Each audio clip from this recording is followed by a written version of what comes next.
Hello नमस्कार दोस्तों, आप सभी का आज के इस सेशन में स्वागत है। दोस्तों आज का सेशन है वो भूगोल के विद्यार्थियों के लिए अति महत्वपूर्ण सेशन में रहने वाला है। दोस्तों अध्याय 2 है आपका, भाग 2 में प्रवास, प्रकार, कारण और परिणाम, जिसके सभी अति महत्वपूर्ण प्रश्न है मैं आपके सामने हल करवाने वाला हूं। दोस्तों सारे प्रश्न है वो आपके लिए अति महत्वपूर्ण है, अच्छी तरीके से हल करने की कोशिश कीजिए ताकि बोर्ड के अंदर आपको अच्छा फायदा हो सके और पूरे में से पूरे आप नंबर प्राप्त कर सके। इससे पहले दोस्तों इस चैनल पर मैंने राजनीतिक विज्ञान के 10 मॉडल पेपर प्लस पूरा शेखावटी मिशन हल करवा दिया है। हिस्ट्री की भी कुछ मॉडल पेपर और कुछ शेखावटी मिशन के सेशन डाले हैं। हिंदी अनिवार्य हिंदी साहित्य के 3 मॉडल पेपर प्लस आपके शेखावटी मिशन वाला डाल दिया है। तो अगर आपने वह भी नहीं देखा है तो एक बार दोस्तों परीक्षा से पहले ज़रूर देख लीजिए।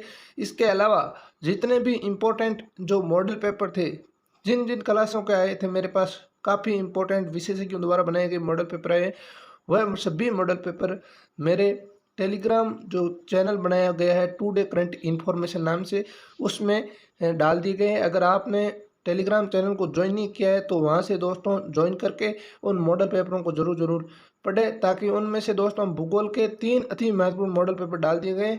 आपको बहुत बड़ा फायदा होने वाला दोस्तों, एक बार वहाँ से ज़रूर देखिए। इसके अलावा आज मैं इतिहास के डाल दूंगा और हिस्ट्री इतिहास के डाल दूंगा, पॉलिटिकल साइंस, हिंदी अनिवार्य हिंदी साहित्य, इन सभी विषयों के जो मॉडल पेपर हैं वो मैं टेलीग्राम में 3 मॉडल पेपर उपलब्ध करवाऊंगा, आंसर सहित करवाऊंगा दोस्तों, जिसमें आंसर भी लिखा होगा। तो वह दोस्तों आप ज्वाइन नहीं किया है तो अभी ज़रूर ज्वाइन करें, उनका आपको अच्छा फ़ायदा होए। चैनल को सब्सक्राइब नहीं किया है तो चैनल को सब्सक्राइब जरूर करें।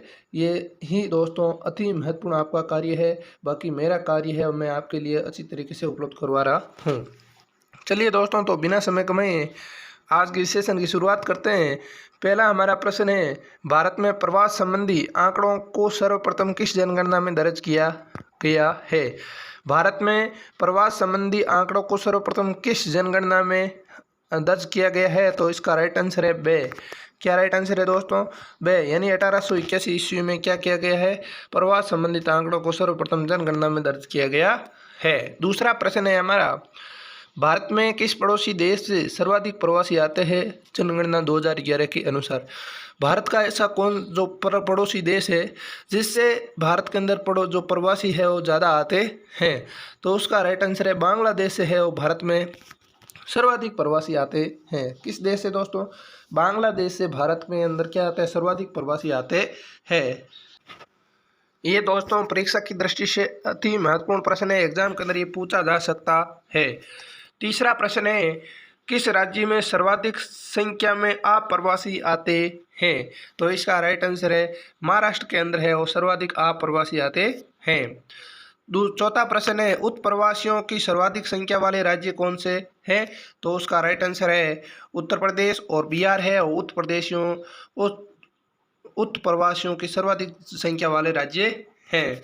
अगला हमारा पांचवा प्रश्न है, प्रवास के वह कारण जो विभिन्न स्थानों से लोगों को आकर्षित करते हैं कहलाते हैं।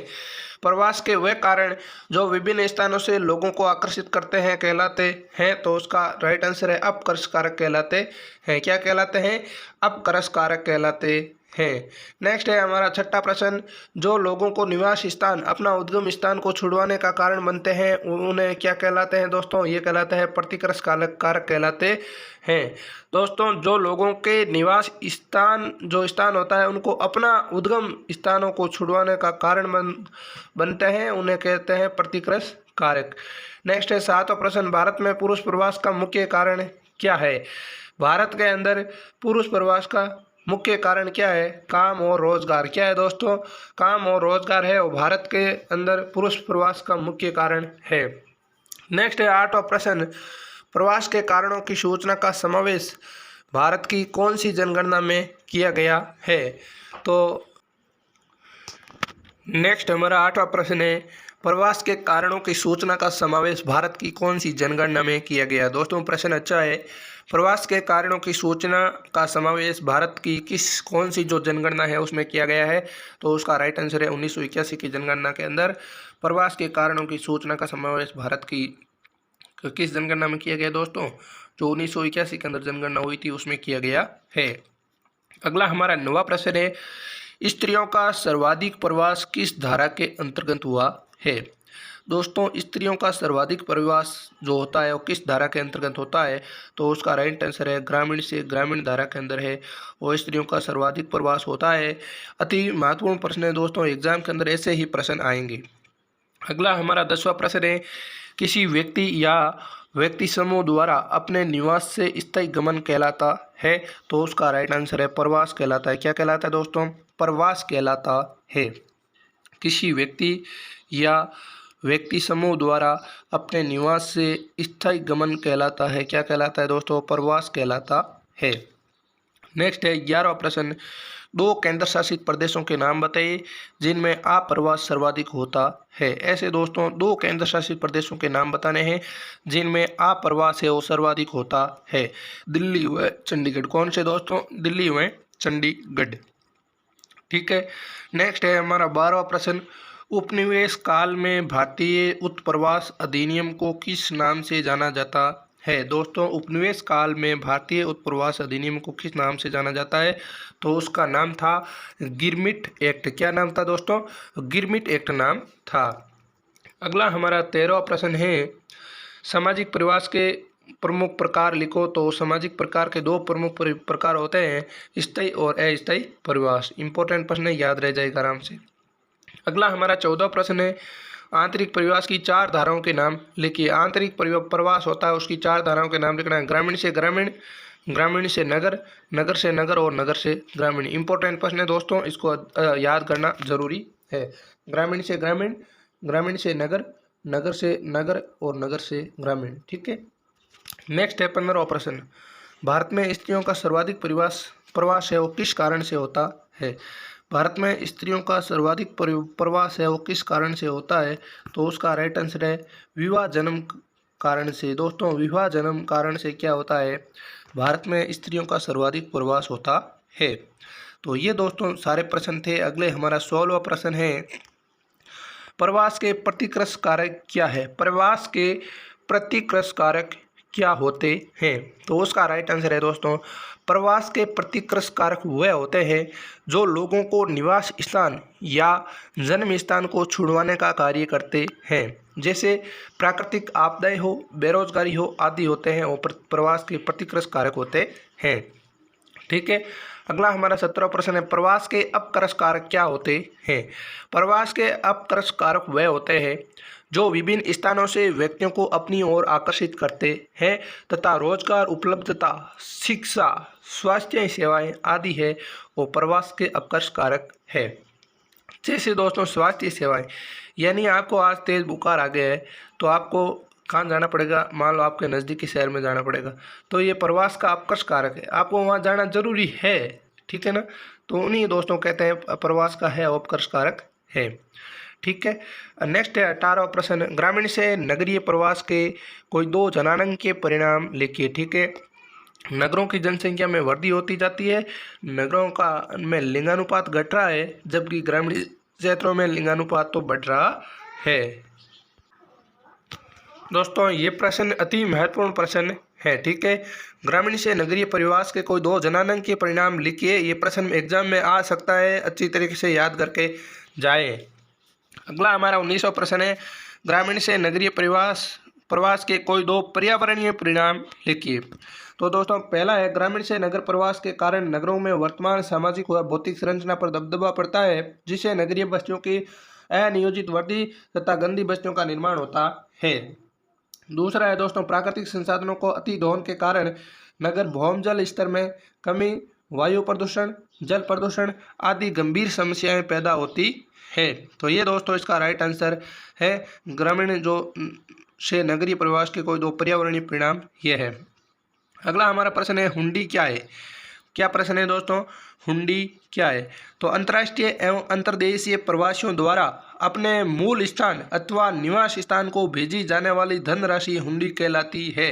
एग्जाम के अंदर पूछा जा सकता है प्रश्न दोस्तों, अंतर्राष्ट्रीय एवं अंतर्देशीय प्रवासियों द्वारा अपने मूल स्थान अथवा निवास स्थान को भेजी जाने वाली जो धनराशि होती है उसे हुंडी कहते हैं। उसे क्या कहते हैं दोस्तों?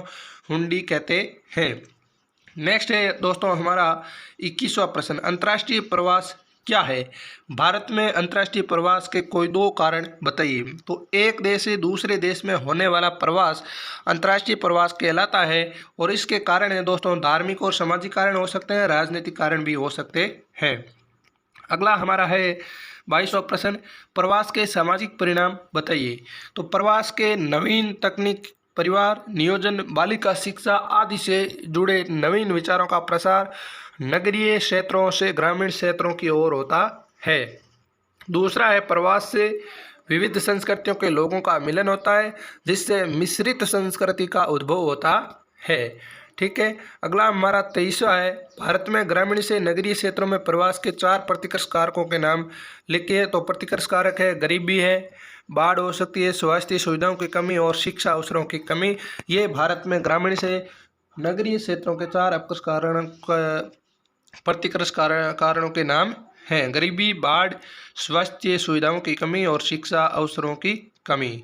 ठीक है। अगला हमारा प्रश्न है 24वां, देश के कौन से राज्य आंतरिक प्रवास के लिए प्रवासियों का सर्वाधिक आकर्षित करते हैं? तो उसका राइट आंसर है भारत में महाराष्ट्र, दिल्ली, गुजरात और हरियाणा आदि राज्य प्रवासियों को सर्वाधिक संख्या में आकर्षित करते हैं। कौन कौन से दोस्तों? भारत में महाराष्ट्र, दिल्ली, गुजरात और हरियाणा आदि राज्य है और प्रवासियों को सर्वाधिक संख्या में आकर्षित करते हैं। तो ये दोस्तों आज का सेशन रहा है। आपको कैसा लगा है? अगर अच्छा लगा है तो चैनल को दोस्तों सब्सक्राइब कीजिए और जहाँ तक हो सके अपने दोस्तों तक शेयर जरूर कीजिए। इसी के साथ दोस्तों मेरा एक नया प्लान है कि जब आपकी 4 अप्रैल को सुबह आपकी परीक्षा है तो 3 अप्रैल को शाम को 6 बजे से जो पूरा शेखावाटी मिशन है उसका एक ही क्लास में वापस से रिवीजन होने वाला है, वो भी प्रीमियर में होने वाला है यानी लाइव होने वाला है, ताकि आपको अच्छी तरीके से हर एक प्रश्न याद कर सको। तो दोस्तों उस सेशन को, भूगोल के सभी विद्यार्थी उस सेशन को देखना ना भूलें। आपको विशेषतः निवेदन है वह जो आपका ये क्लास होगी आपकी परीक्षा की अति महत्वपूर्ण क्लास होगी दोस्तों। उस क्लास में से आपके लगभग 30 नंबर के सवाल पूछे जा सकते हैं, इससे ज़्यादा भी आ सकते हैं। एक बार दोस्तों आपने सारा पढ़ लिया है उसके बाद फिर से आपका दोबारा रिवीजन होगा, वो भी एक ही क्लास में होगा। पूरा वापस से अच्छी तरीके से रिवीजन करवाने वाला हूं दोस्तों। मैं आपके लिए इतनी मेहनत करूंगा, आप उस सेशन में ज़रूर जुड़ना ताकि आपको बहुत फ़ायदा होए। ठीक है ना। सारा कुछ दोस्तों मेरे प्रिय छोटे मुन्ने भाइयों के लिए कर रहा हूँ दोस्तों। तो अच्छी तरीके से जुड़ना, जितने भी अपने मित्र हैं उनको भी जरूर जोड़ना। ठीक है ना। ये मैं आज की तिथि में घोषणा कर रहा हूँ और शानदार तरीके से मैं वीडियो बना करके आपको उस प्रीमियर में डाल दूंगा। और प्रीमियर दोस्तों शाम को 6 बजे से 3 तारीख को शाम को 3 अप्रैल शाम को 6 बजे से शुरू होगा और लगभग 1-1.5 घंटे का होगा। तो आप ज़रूर देखिए, सारा रिवीजन अच्छी तरीके से होगा। कोई चिंता का विषय नहीं है, बिल्कुल भी नहीं घबराना है। परीक्षा आपकी शानदार होगी क्योंकि आपने लगातार हमसे पढ़ा है। तो दोस्तों नेक्स्ट हमारा सेशन होगा मानव बस्तियाँ। ठीक है। तीसरा अगला हमारा सेशन होगा मानव बस्तियाँ, जो कि हम अगले पार्ट में करेंगे। तो ये सेशन को दोस्तों लाइक ज़रूर कीजिए और अपने दोस्तों तक शेयर ज़रूर कीजिए। तो चलिए दोस्तों आज के लिए इतना ही, मिलते हैं नेक्स्ट सेशन के साथ। तब तक के लिए धन्यवाद। जय हिंद, जय भारत।